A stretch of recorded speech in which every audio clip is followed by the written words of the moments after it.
ഈ 4 കാരണങ്ങൾ കൊണ്ടായിരിക്കാം നിങ്ങൾക്ക് ഈ കാലിൽ പെരുപ്പും തരിപ്പും അല്ലെങ്കിൽ കടച്ചിലൊക്കെ അനുഭവപ്പെടുന്നത്. ഇതൊന്ന് തിരിച്ചറിഞ്ഞു കഴിഞ്ഞാൽ നിങ്ങൾക്ക് തന്നെ ഒരു ഡോക്ടറിൻ്റെ സഹായത്തോടു കൂടി വളരെ നല്ല രീതിയിൽ ഇതങ്ങ് പരിഹരിക്കാൻ പറ്റും. അപ്പോൾ ഇന്ന് ഞാൻ നിങ്ങളുമായിട്ട് ഡിസ്കസ് ചെയ്യുന്നത് ഇതെങ്ങനെ തിരിച്ചറിയാം, ഇതിന് എന്തൊക്കെയാണ് നിങ്ങൾക്ക് വീട്ടിൽ തന്നെ ചെയ്യാൻ പറ്റുന്നത് എന്നൊക്കെയാണ്. ഞാൻ ഡോക്ടർ ആമിന, QNB ഹെൽത്ത് കെയറിലെ മെഡിക്കൽ ഓഫീസറാണ്.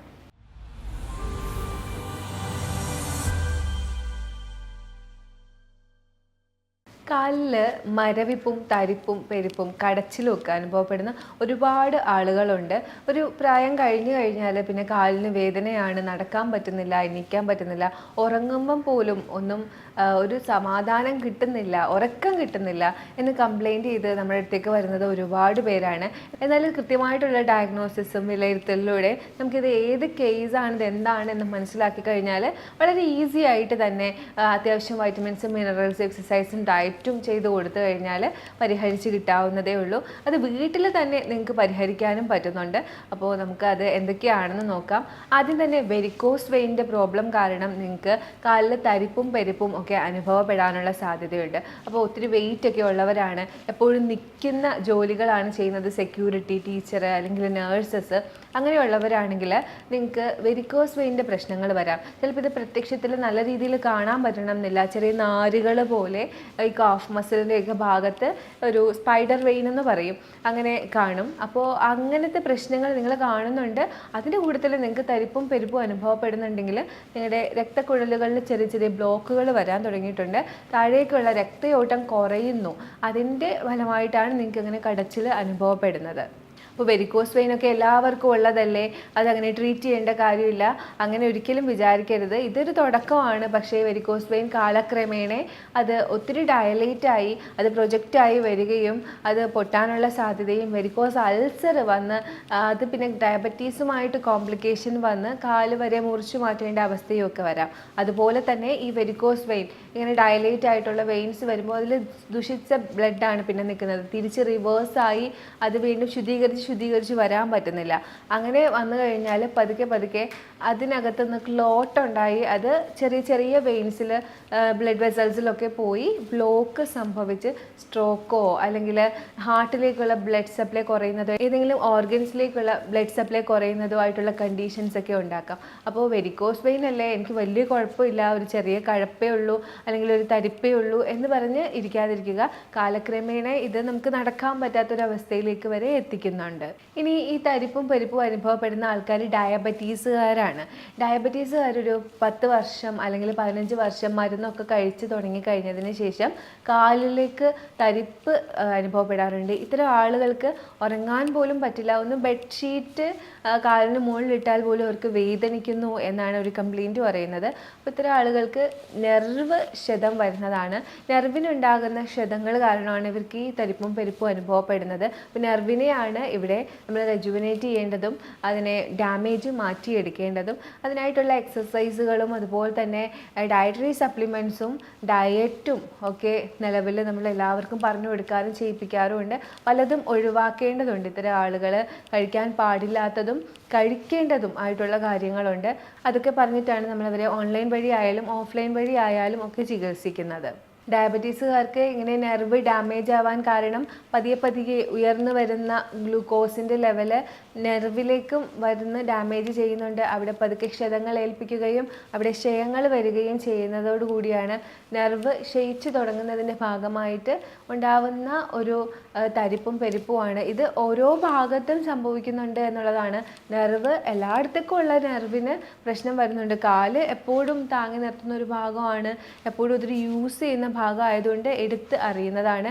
എന്നാൽ പതിയെ കണ്ണിനായാലും കിഡ്നിക്കായാലും മറ്റുള്ള ഭാഗങ്ങളിലേക്കായാലും ഈ നെർവിൻ്റെ ഡാമേജ് വരികയും പതുക്കെ പതുക്കെ അതിനെ ക്ഷതം സംഭവിച്ച് വലിയ രീതിയിൽ നിങ്ങളെ എഫക്റ്റ് ചെയ്യുകയൊക്കെ ചെയ്യുന്നുണ്ട്. കണ്ണിന് കാഴ്ച പോവുക, കിഡ്നി തകരാറിലാവുക, അങ്ങനെയൊക്കെ എഫക്റ്റ് ചെയ്യാറുണ്ട്. അപ്പോൾ അത്തരം പ്രശ്നങ്ങളാണെങ്കിലും പെട്ടെന്ന് തന്നെ പരിഹരിക്കാനായിട്ട് ശ്രമിക്കണം. കാര്യം നമ്മൾ ചെയ്യുന്ന പല മിസ്റ്റേക്കുകൾ കാരണം തന്നെയാണ് ഇത്തരത്തിൽ ഉയർന്നു വന്ന ഷുഗർ കൺട്രോൾ ചെയ്യാതെ ഇരുന്ന് നെർവിന് വരെ ഡാമേജിലേക്ക് എത്തുന്നത്.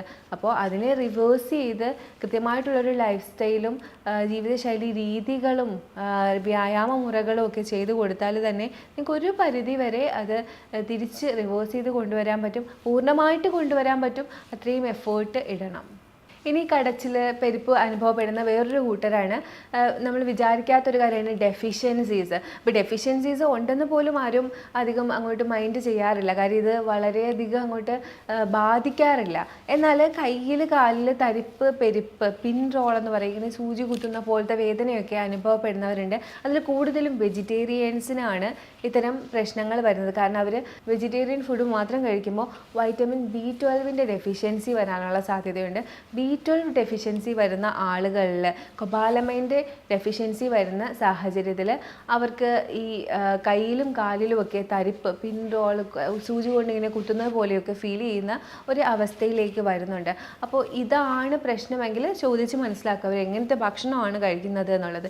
ഇനി ഭക്ഷണം കഴിക്കുന്ന നോൺ വെജ് കഴിക്കുന്ന ആളാണെങ്കിൽ കൂടി അവർക്ക് എന്തെങ്കിലും ട്രീറ്റ്മെൻറ്റുകൾ, എന്തെങ്കിലും ഹാർട്ടിൻ്റെ സംബന്ധമായതോ ക്യാൻസർ സംബന്ധമായതോ കീമോതെറാപ്പി പോലെയുള്ള ട്രീറ്റ്മെൻറ്റുകൾ എടുത്തിട്ടുണ്ടോ എന്ന് ഉറപ്പുവരുത്തണം. അത്തരം ആളുകളിൽ ചിലപ്പോൾ ഡൈജഷനും അബ്സോർപ്ഷനും അഥവാ ആഗിരണവും ഒക്കെ കുറഞ്ഞതിന് ശേഷം അവർക്ക് ഇത്തരത്തിൽ ഡെഫിഷ്യൻസീസ് വരാം. രക്തത്തിലേക്ക് കറക്റ്റ് അബ്സോർബ് ചെയ്യാത്തത് കാരണം അവർക്ക് ഡെഫിഷ്യൻസീസ് വന്നത് കാരണം കൈകാലിൽ തരിപ്പ് ഉണ്ടാവാം. അപ്പോൾ അത്തരത്തിലുള്ള തരിപ്പ് ആണെങ്കിൽ അതൊന്ന് സപ്ലൈ ചെയ്ത് കൊടുത്തു കഴിഞ്ഞാൽ അത് മാറിക്കിട്ടും. അടുത്തതായിട്ടുള്ളത് നെർവസ് സിസ്റ്റം റിലേറ്റഡ് ആണ്. നെർവസ് സിസ്റ്റം റിലേറ്റഡ് ഡയബറ്റീസുമായിട്ട് അനുബന്ധിച്ചിട്ടുള്ളതല്ല, അല്ലാതെ തന്നെ നെർവിന് ഡാമേജ് വരുന്ന അവസരത്തിൽ നടുവിൽ നിന്ന് തുടങ്ങുന്ന സയാറ്റിക് നെർവ് കാലിൻ്റെ നമ്മുടെ കാലിലെ പത്തി വരെ വരുന്നുണ്ട്. അപ്പോൾ ആ ഒരു നെർവ്, പെർട്ടിക്കുലർ നെർവിന് കംപ്രഷൻ, നടുവിൻ്റെ ഭാഗത്തുണ്ടാകുന്ന കംപ്രഷൻ പതിയെ സയാറ്റിക് നെർവിനെ ബാധിക്കുകയും സയാറ്റിക്ക എന്ന് പറയുന്ന ഒരു കണ്ടീഷനായി മാറുകയും ചെയ്യും. ഇത് ഇങ്ങനെ നടുവിൻ്റെ ഭാഗത്തു നിന്ന് കാലിലേക്ക് തരിപ്പും പെരുപ്പും വേദനയുമായിട്ട് വരുന്ന ഒരു പെയിനാണ്. അപ്പോൾ ഇത്തരം സയാറ്റിക് നെർവിൻ്റെ ഇൻവോൾവ്മെൻറ്റ് താഴേക്ക് വരുമ്പോൾ മറ്റുള്ള നെർവുകളുടെ ഇൻവോൾവ്മെൻറ്റ്, അങ്ങനെ നെർവുകളുടെ കംപ്രഷൻ ഉണ്ടായിട്ട് വരുന്ന പെരുപ്പ് ചിലപ്പോൾ ആയിരിക്കാം. അപ്പോൾ നടുവേദനയുടെ പ്രശ്നമൊക്കെ അനുഭവിക്കുന്നവരാണ് കാലിൽ തരിപ്പും പെരുപ്പും ഉണ്ടെങ്കിൽ ഉറപ്പായിട്ടും അതൊരു നെർവസ് ഇൻവോൾവ്മെൻ്റ് ആയിരിക്കാം. അപ്പോൾ ഈ 4 കാര്യങ്ങളാണ് എപ്പോഴും തരിപ്പും പെരുപ്പും കടച്ചിലും ഒക്കെ ഉണ്ടാക്കാനായിട്ട് കാരണമാകുന്നത്. ഇതിൽ ഏതാണ് നിങ്ങളുടെ പ്രശ്നം എന്ന് നിങ്ങൾ മനസ്സിലാക്കുക.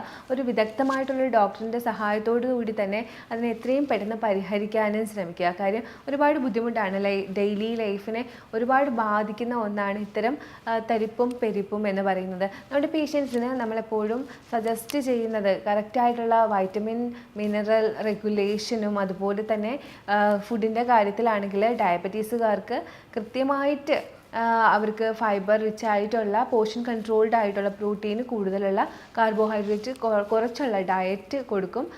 അതുപോലെ തന്നെ ഫുൾ റിഫൈൻഡ് കാർബോഹൈഡ്രേറ്റ് എല്ലാം ഒഴിവാക്കിയിട്ടുള്ള ഡയറ്റായിരിക്കും. അതിനോട് കൂടി നമ്മൾ കുറച്ച് എക്സസൈസ് കൂടി ചെയ്യിപ്പിക്കാറുണ്ട്. അതിൽ കാല് റൈസ്, ഹീൽ റൈസ്, അത്തരം എക്സസൈസുകൾ കൂടുതലായിട്ട് ചെയ്യിപ്പിക്കുകയും കൂടുതൽ നെർവിനെ സ്റ്റിമുലേറ്റ് ചെയ്യുകയും ചെയ്യും. അതുപോലെ ചില സാഹചര്യങ്ങളിൽ അക്യുപങ്ക്ചറും സജസ്റ്റ് ചെയ്യാറുണ്ട്. വെരിക്കോസ് വെയിൻ്റെ പ്രശ്നം കാരണമാണ് ഇത്തരം കടച്ചിൽ അനുഭവപ്പെടുന്നുണ്ടെങ്കിൽ ഉറപ്പായിട്ടും ചില സാഹചര്യത്തിൽ ലീച്ച് തെറാപ്പിയോ അല്ലെങ്കിൽ ബ്ലഡ് ലെറ്റിങ് വഴിയോ ആ ബ്ലഡ് റിമൂവ് ചെയ്യേണ്ട കാര്യമുണ്ട്. അത് വേണ്ടാത്ത ആളുകളാണെങ്കിൽ ഉറപ്പായിട്ടും ആ ബ്ലഡ് വെസൽസിനെയൊക്കെ ഒന്ന് സ്ട്രെങ്തൻ ചെയ്ത് അതിന് ചുറ്റുമുള്ള മസിൽസിനെയൊക്കെ ഒന്ന് സ്ട്രെങ്തൻ ചെയ്തെടുത്തു കഴിഞ്ഞാൽ ഒരു പരിധിവരെ പ്രശ്നങ്ങൾ കുറഞ്ഞു കിട്ടും. എന്നാൽ ഈ വെരിക്കോസ് വെയിനുകാർ കഴിക്കാൻ പാടില്ലാത്ത ഭക്ഷണങ്ങളുണ്ട്. അതായത് അലർജി ഉണ്ടാക്കുന്നതായിട്ടുള്ള ഗ്ലൂട്ടൻ ഉള്ള വീറ്റ് അവർ കഴിക്കാൻ പാടില്ല, പാലുൽപ്പന്നങ്ങൾ, തൈര് ഒന്നും അവർ കഴിക്കാൻ പാടില്ല, മുട്ട അവർ കഴിക്കാൻ പാടില്ല. ഇത്രയും കാര്യങ്ങൾ കൃത്യമായിട്ട് അവോയ്ഡ് ചെയ്ത് കഴിഞ്ഞാൽ അവർക്ക് ആ ചൊറിച്ചിൽ പ്രശ്നങ്ങൾ ഒന്നും വരില്ല. അതുപോലെ തന്നെ പതിയെ ക്രമേണ അവർക്ക് വെരിക്കോസ് വെയിൻ്റെ തരിപ്പും പെരുപ്പും കുറഞ്ഞു കിട്ടും, ഈ പറയുന്ന കാര്യങ്ങളൊക്കെ കൃത്യമായിട്ട് ചെയ്യുകയാണെങ്കിൽ. അതുപോലെ വെരിക്കോസ് വെയിൻ ഉള്ളവർ കഴിക്കേണ്ട ഭക്ഷണവും ഉണ്ട്. അതായത് നല്ല ക്രൂസിഫറസ് വെജിറ്റബിൾസും അടങ്ങിയിട്ടുള്ള ആൻറ്റി ഓക്സിഡൻസ് അടങ്ങിയിട്ടുള്ളത്, ആൻറ്റി ഇൻഫ്ലമേറ്ററി ആയിട്ടുള്ള ഒമേഗ 3 റിച്ച് ആയിട്ടുള്ള ഫുഡ് കഴിക്കേണ്ടതുണ്ട്. അതുപോലെ തന്നെ വൈറ്റമിൻസും മിനറൽസും ഒക്കെ കൂടുതലായിട്ട് കഴിച്ച് ആ ഒരു ഹെൽത്ത് മെയിൻറ്റെയിൻ ചെയ്ത് അവരുടെ പേശികളും അവരുടെ രക്തക്കുഴലുകളും ഒക്കെ നല്ല ഹെൽത്തി ആയിരിക്കണം. കാര്യം ഞാൻ ആദ്യമേ പറഞ്ഞു, ബലക്ഷയം വന്നിട്ടാണ് അത്തരത്തിൽ ഒരു ഡയലേഷൻ വരുന്നത്. അപ്പോൾ അതൊന്ന് തിരിച്ച് റിവേഴ്സ് ചെയ്യണമെങ്കിൽ ഉറപ്പായിട്ടും നല്ല രീതിയിലുള്ള വൈറ്റമിൻസും മിനറൽസും വേണം. ഇനി അബ്സോർപ്ഷന് പ്രശ്നമുള്ള ആളുകളാണെങ്കിൽ പുറമേ നിന്ന് സപ്ലൈ ചെയ്ത് കൊടുത്തായിട്ടായാലും അത് നികത്തി കൊണ്ടുവരണം. പിന്നെ എപ്പോഴും റൂട്ട് കോസ് പരിഹരിച്ചിട്ട് വേണം ഇത്തരം കാര്യങ്ങളിൽ ഡയറ്റും കാര്യങ്ങളും നോക്കാനായിട്ട്. അതായത് ഇപ്പോൾ തടി കൂടുതലുള്ള ആളാണ്, നിൽക്കുന്നത് കൂടുതലാണ്, അത്തരത്തിലുള്ള പ്രശ്നങ്ങളൊക്കെ ഉണ്ടെങ്കിൽ അത് ഫസ്റ്റ് വെയിറ്റ് ലോസ് പ്രോഗ്രാം ചെയ്യുക. അതുപോലെ തന്നെ നിങ്ങൾ ചെയ്തുകൊണ്ടിരിക്കുന്ന ആക്ടിവിറ്റീസ് പോസ്റ്റർ മാറ്റുക എന്നുള്ളത് ആദ്യമേ തന്നെ പരിഹരിക്കണം. ഇനി അടുത്തതായിട്ട് വരുന്നത് ഡെഫിഷ്യൻസി വന്നിട്ടുണ്ടാകുന്ന പ്രശ്നങ്ങളാണ്, തരിപ്പും പെരുപ്പും ഒക്കെ. അപ്പോൾ ഇത്തരം ഡെഫിഷ്യൻസി ഉള്ളവർ കൃത്യമായിട്ട് അതിനായിട്ടുള്ള vitamin B12, vitamin D, calcium, zinc ഒക്കെ അടങ്ങിയിട്ടുള്ള മൾട്ടി വൈറ്റമിൻസും കാര്യങ്ങളും ഡോക്ടറുടെ സഹായത്തോടു കൂടി പ്രിസ്ക്രിപ്ഷനോട് കൂടി എടുത്ത് അതിൻ്റെ കാര്യം പരിഹരിക്കുകയാണെങ്കിൽ ഉറപ്പായിട്ടും അത് റിവേഴ്സ് ആയിക്കോളും. അത് അത്ര വലിയ കാര്യമൊന്നുമല്ല. ഇപ്പം നമുക്ക് അബ്സോർപ്ഷൻ്റെ പ്രശ്നം ഉണ്ടെങ്കിൽ, അല്ലെങ്കിൽ നമ്മൾ കഴിക്കുന്ന ഫുഡിൽ അങ്ങനെ കണ്ടൻ്റ് ഒന്നും ഇല്ലെങ്കിൽ അങ്ങനെ വരാറുണ്ട് സാധാരണ. തരിപ്പും പെരുപ്പുമായിട്ടാണ് അത് പ്രസൻറ്റ് ചെയ്യുന്നത്. ഇനി ഇതൊന്നും അല്ലാതെ നമുക്ക് ബാക്ക് പെയിൻ ഒക്കെ കാരണം, നെർവിൻ്റെ കംപ്രഷൻ കാരണമാണ് ഈ തരിപ്പും പെരുപ്പും അനുഭവപ്പെടുന്നത് എങ്കിൽ ഉറപ്പായിട്ടും അതിന് വേണ്ടിയുള്ള ട്രീറ്റ്മെൻറ്റ്, ഫിസിയോതെറാപ്പി പോലുള്ള ട്രീറ്റ്മെൻറ്റ് എടുത്ത് അവിടുത്തെ കംപ്രഷൻ ഒന്ന് മാറ്റി അവിടുത്തെ ഹെൽത്ത്, നടുവിൻ്റെ ഹെൽത്ത് ആദ്യം മെയിൻറ്റെയിൻ ചെയ്യാൻ നോക്കുക. റെഗുലറായിട്ടുള്ള മസാജസും കാര്യങ്ങളും കൊടുത്ത് രക്തയോട്ടം കൂട്ടുകയും നെർവസിനെ ഒന്ന് സ്റ്റിമുലേറ്റ് ചെയ്യുകയും ചെയ്യണം. അല്ലെങ്കിൽ അക്യുപങ്ക്ചർ തെറാപ്പിയോ അത്തരത്തിലുള്ള നെർവിനെ സ്റ്റിമുലേറ്റ് ചെയ്യാൻ പറ്റുന്ന തെറാപ്പീസ് എടുക്കുക. മാത്രമല്ല നെർവിന് നല്ല ബലം കൊടുക്കാനായിട്ട് വേണ്ടിയുള്ള വൈറ്റമിൻസും മിനറൽസും സപ്ലൈ ചെയ്യുകയും ചെയ്യുക എൻ്റെ കൂട്ടത്തിൽ. അപ്പോൾ ഇത്രയൊക്കെ കാര്യങ്ങൾ നിങ്ങൾ ശ്രദ്ധിക്കുകയാണെങ്കിൽ ഉറപ്പായിട്ടും നിങ്ങൾക്ക് ഉണ്ടായിക്കൊണ്ടിരിക്കുന്ന ആ ഒരു തരിപ്പ് പെരുപ്പ് പ്രശ്നങ്ങൾ നിങ്ങൾക്ക് ഒരു പരിധി വരെയല്ല, നിങ്ങൾക്ക് പൂർണ്ണമായിട്ട് തന്നെ മാറ്റാനായിട്ട് പറ്റും. പക്ഷേ നിങ്ങൾ എഫേർട്ട് ഇടണം, അതുപോലെ തന്നെ കൃത്യമായിട്ട് പാലിക്കണം, ഡോക്ടേഴ്സിനെ കൃത്യമായിട്ട് വിസിറ്റ് ചെയ്യണം. അല്ലാതെ ഒരു പ്രാവശ്യം ചെയ്തതിന് ശേഷം അതവിടെ ലീവ് ചെയ്യുകയാണെങ്കിൽ ഉറപ്പായിട്ടും അത് വീണ്ടും റിവേഴ്സ് ചെയ്യും. ചെയ്ത കാര്യങ്ങൾ ഫോളോ അപ്പ് ചെയ്ത് അത് തുടർച്ചയായിട്ട് കൺസിസ്റ്റൻസിയോടുകൂടി കൃത്യമായിട്ട് ചെയ്യുകയാണെങ്കിൽ ഉറപ്പായിട്ടും ഇത്തരം പ്രശ്നങ്ങൾ നിങ്ങൾ ഫേസ് ചെയ്തുകൊണ്ടിരിക്കുന്നത് നിങ്ങൾക്ക് പരിഹരിച്ച് റിവേഴ്സ് ചെയ്യാൻ തന്നെ കഴിയും. അപ്പോൾ ഞാൻ ഈ പറഞ്ഞ കാര്യങ്ങളൊക്കെ നിങ്ങൾക്ക് യൂസ്ഫുൾ ആവുമെന്ന് വിചാരിക്കുന്നു. ഇനി ഇതിനെക്കുറിച്ച് എന്തെങ്കിലുമൊക്കെ ഡൗട്ട്സ് നിങ്ങൾക്കുണ്ട്, ഇതിനെക്കുറിച്ച് കൂടുതൽ എന്തെങ്കിലും അറിയാൻ ആഗ്രഹം ഉണ്ടെങ്കിൽ നിങ്ങൾക്ക് ഈ കാണുന്ന നമ്പറിലേക്ക് കോൺടാക്ട് ചെയ്യാവുന്നതാണ്. നമുക്ക് ഓൺലൈൻ കൺസൾട്ടേഷനും അവൈലബിൾ ആണ്. Thank you for watching my video. ഇനി ഒരു വീഡിയോയിലേക്ക് കാണുന്നവരേക്കും ബൈ.